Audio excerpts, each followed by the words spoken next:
नमस्कार. 10वी किंवा 12वीचा निकाल लागल्यानंतर जवळपास प्रत्येक घरात एकच चर्चा सुरू होते. आता पुढे काय? कोणीतरी इंजिनिअरिंगचा सल्ला देतो, कोणीतरी मेडिकलकडे वळायला सांगतो, तर काही जण बी-ए, बी-कॉम, बी-एस-सी अशा पारंपरिक पदवी अभ्यासक्रमाकडे जाण्याचा सल्ला देतात. पण या सगळ्या गडबडीत एक असा शिक्षणाचा मार्ग आहे, ज्याकडे अनेकदा दुर्लक्ष केलं जातं. आणि तो म्हणजे आय-टी-आय, इंडस्ट्रियल ट्रेनिंग इन्स्टिट्यूट म्हणजेच औद्योगिक प्रशिक्षण संस्था. आजही अनेकांच्या मनात आय-टी-आयबद्दल अनेक गैरसमज आहेत. आय-टी-आय म्हणजे अभ्यासात कमी असल्यासाठी आय-टी-आय करून मोठी नोकरी मिळत नाही, आय-टी-आयला भविष्यात स्कोप नाही, अशा अनेक गोष्टी समाजात ऐकायला मिळतात. पण या समजुतीत खरंच कितपत योग्य आहेत? आय-टी-आय केलेल्या विद्यार्थ्यांना खरंच नोकऱ्या मिळतात का? त्यांचा पगार किती असतो? सरकारी आणि खाजगी क्षेत्रात त्यांना किती संधी आहेत? परदेशातही आय-टी-आयला मागणी आहे का? आणि सर्वात महत्त्वाचं, आजच्या काळात आय-टी-आय हा करिअरसाठी योग्य पर्याय आहे का? आजच्या या विशेष रिपोर्टमध्ये आपण या सर्व प्रश्नांची सविस्तर उत्तरं जाणून घेणार आहोत. चला सुरुवात करूया. सर्वप्रथम समजून घेऊया आय-टी-आय म्हणजे नेमकं काय?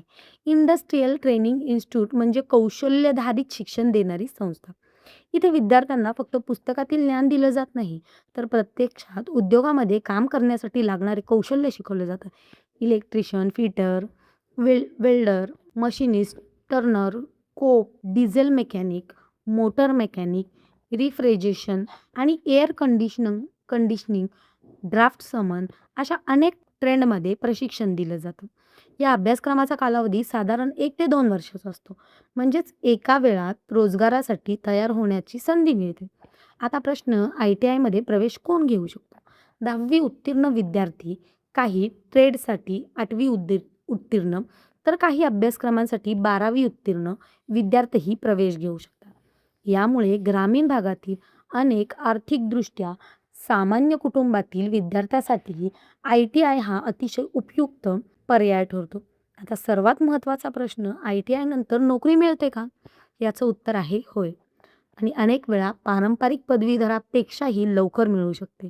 कारण उद्योगांना फक्त पदवी नाही, तर काम सुरू करू शकणाऱ्याला कुशल कर्मचारी हवा असतो.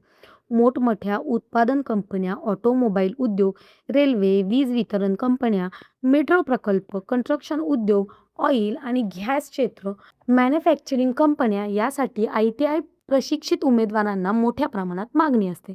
अनेक आय-टी-आय संस्थांमध्ये कॅम्पस प्लेसमेंटही आयोजित केले जातात, जिथे विविध कंपन्या थेट विद्यार्थ्याची निवड करतात. काही विद्यार्थ्यांना प्रशिक्षण पूर्ण होण्यापूर्वीच नोकरीची ऑफर लेटर मिळतात. आता बोलूयात पगाराबद्दल. नवीन उमेदवारांना सुरुवातीला साधारण 15,000 ते 25,000 रुपयांपर्यंत मासिक वेतन मिळू शकतं. कौशल्य, अनुभव आणि कंपनीनुसार हा पगार आणखीन वाढतो. काही विशेष क्षेत्रांमध्ये आणि मोठ्या कंपन्यांमध्ये यापेक्षा जास्त वेतनही मिळू शकतं. अनुभव वाढत गेला की पगारही सातत्याने वाढतो. आता अनेकांच्या मनात प्रश्न असतो, सरकारी नोकरी मिळू शकते का? हो, नक्कीच. रेल्वे, वीज मंडळ, संरक्षण क्षेत्र, सार्वजनिक क्षेत्रातील उद्योग, महानगरपालिका, राज्य शासन, केंद्र शासन अनेक भरती प्रक्रियांमध्ये आय-टी-आय पात्रता स्वीकारली जाते. अप्रेझेंटशिपच्या माध्यमातूनही विद्यार्थ्यांना अनुभव आणि पुढील संधी मिळतात. आता आणखीन एक महत्त्वाचा मुद्दा, आय-टी-आय नंतर पुढे शिक्षण घेता येतं का? होय. हा गैरसमज आहे की आय-टी-आय म्हणजे शिक्षण संपलं. प्रत्यक्षात आय-टी-आय नंतर विद्यार्थी अप्रेंटिसशिप करू शकतो. डिप्लोमा प्रवेशासाठी काही मार्ग उपलब्ध असतात. तसंच विविध कौशल्य विकास अभ्यासक्रमही करता येतात. म्हणजेच करिअरची प्रगती इथेच थांबत नाही. आता बोलूया स्वतःचा व्यवसाय सुरू करण्याबद्दल. आज अनेक आय-टी-आय विद्यार्थी स्वतःचं garage, electrical service, welding workshop, AC repair, mobile repair, machine servicing असे व्यवसाय यशस्वीपणे चालवत आहेत. यामुळे नोकरीसोबतच उद्योजक होण्याचाही मार्ग खुला होतो. आता येऊया भविष्यातील स्कोपकडे. भारतामध्ये वेगाने औद्योगिकीकरण होत आहे. नवीन कारखाने, नवीन उद्योग, मोठे पायाभूत प्रकल्प, इलेक्ट्रिक वाहन उद्योग, सौर ऊर्जा, ऑटोमेशन, मॅन्युफॅक्चरिंग या सर्व क्षेत्रांना कुशल मनुष्यबळाची गरज आहे. म्हणूनच स्किल्ड टेक्निशियनची मागणी सातत्याने वाढत आहे. त्यामुळे आय-टी-आय विद्यार्थ्यांसाठी भविष्यातील संधीही वाढत आहेत. आता समाजातील काही गैरसमज पाहूया.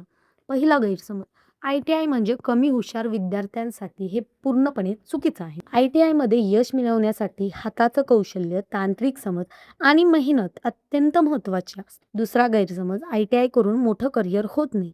प्रत्यक्षात अनेक तंत्रज्ञ, सुपरवायझर, मेंटेनन्स इंजिनियर्स आणि उद्योजकांनी ITI पासूनच सुरुवात केली आहे. तिसरा गैरसमज ITIमध्ये फक्त मुलांसाठी संधी आहेत. हेही चुकीचं आहे. आज अनेक मुली electrician, COPA, fashion designing, draftsman आणि इतर अनेक ट्रेंडमध्ये यशस्वी करिअर करत आहे. मित्रांनो, आजच्या काळात फक्त पदवी पुरेशी नसते, कौशल्य अधिक महत्त्वाचं ठरतं. म्हणूनच स्किल बेस्ड एज्युकेशनला जगभर महत्त्व मिळत आहे. जर तुमच्यामध्ये कौशल्य असेल, तर रोजगाराच्या संधीही अधिक असतात. आता प्रश्न, ITI निवडताना कोणत्या गोष्टी लक्षात ठेवाव्यात? मान्यताप्राप्त संस्था निवडा. अनुभवी शिक्षक आहेत का ते पहा. वर्कशॉप सुविधा तपासा. कॅम्पस प्लेसमेंटची माहिती घ्या आणि सर्वात महत्त्वाचं, तुमच्या आवडीचा ट्रेड निवडा. कारण योग्य ट्रेड तुमचं भविष्य ठरवू शकतो. जर तुम्हाला कमी खर्चात, कमी कालावधीत आणि रोजगारभिमुख शिक्षण घ्यायचं असेल, तर ITI हा निश्चित एक प्रभावी पर्याय ठरू शकतो. आणि जर तुम्ही पुणे किंवा आसपासच्या भागात राहत असाल, तर अनुभवी शिक्षक, आधुनिक प्रशिक्षण सुविधा आणि रोजगारभिमुख शिक्षण देणाऱ्या ITIमध्ये प्रवेशाबाबत माहिती घेऊ शकता. शेवट एकच, यश हे फक्त मोठी पदवी मिळवण्यात नसतं, तर योग्य कौशल्य मिळवणं, स्वतःचं भविष्य घडवण्यात असतं. आज भारताला पदवीधरा इतकेच कुशल तंत्रज्ञही आवश्यक आहे. म्हणूनच करिअर निवडताना समाज काय म्हणेल यापेक्षा तुमच्या क्षमतेला आणि आवडीला योग्य दिशा कोणती आहे हा विचार करणं अधिक महत्त्वाचं आहे. तुमचं मत काय? ITI हा आजच्या काळात चांगला करिअर पर्याय आहे का? तुमचं मत आम्हाला कमेंटमध्ये नक्की कळवा. व्हिडिओ आवडला असेल तर लाईक करा, शेअर करा आणि अशाच महत्त्वपूर्ण व्हिडिओजसाठी आमच्या चॅनलला सबस्क्राईब करायला अजिबात विसरू नका. धन्यवाद.